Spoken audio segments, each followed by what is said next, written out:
So, I'm Felicia Chen, and for the past 6 years, I've been in K-12 education in IB Sciences. And for the last 3 years, I've been with Dwight Global. And currently, I'm also the VR coordinator. So I've been integrating VR into my classroom, and also has been supporting the expansion within the school as well. So it started off with the science lab because we are a fully remote school. So we wanted something that is interactive while at the same time being able to provide those kinesthetic, those immersive learning experience. And, VR is just that right solution that brought all of the elements together. And since then, we have learned so much more of what VR can do beyond what our initial intention. Well, if the benefits of creating one is definitely something that is tailored to my own needs, to my classroom's needs. So we can really go into detail about what a science lab should look like, what kind of environment, what kind of learning experience do I want the students to do. So those kind of like thoughts and ideas can be fully translated if I were to build it, rather than having something that is pre-built. So there's a lot of customization, a lot of like tailoring to our own needs. I think disadvantages wise would be definitely time, and I'm not a coder, so that is always something that's so like intimidating, right? For people, especially for teachers that are trying to start up, like, oh, can I build my own thing?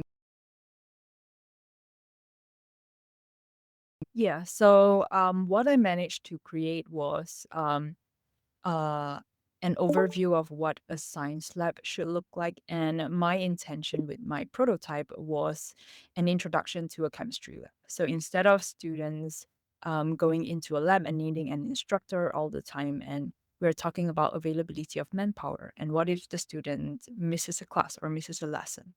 So my intention was having this pre-built module that walks students through, that they can access anywhere, anytime, and um, teach them how to use certain tools. So building of those practical skills, those foundational skills, it can be done without the limitations of manpower. So we are increasing accessibility. So that's like my intention.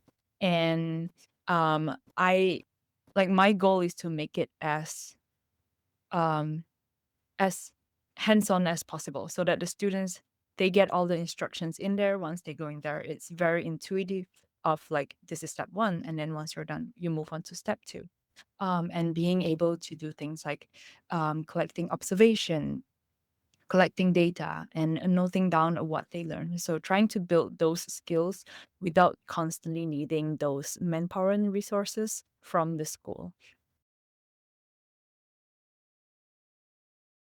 For sure. I think with the limited time that I had, that's what I can build. But as I'm building, there's definitely more ideas that came out of, like, oh, what if I can add an image? Or what if when students mix two chemicals together, they actually see the chemical reaction popping behind. So they are learning like the concepts of science as they are doing the experiment, which is very different from how I used to learn science, where I follow the instructions, I follow recipes, but half of the time I don't actually know what is happening behind. Yeah, so they're able to like achieve that conceptual learning and also build that practical skills at the same time. So it goes hand in hand. Mhm. Yeah, it can feel really scary. But like my advice would always be, start small and then learn fast. And then from that experience, then you scale intentionally. So you want to ensure that your VR integration is successful and is something that's sustainable too. Um, and like, people used to think that VR is such a futuristic concept, but it's become so much more practical of our everyday learning, right? We see it more and more in the education, in different aspects of our lives. And it doesn't have to be very scary. And like with my personal experience too, we have able to integrated within a very rigorous course. So it's not something as far-fetched as people think. And there's so much more that ultimately I believe it doesn't just change the way that we as educators teach, but it also changes the way of how the students learn.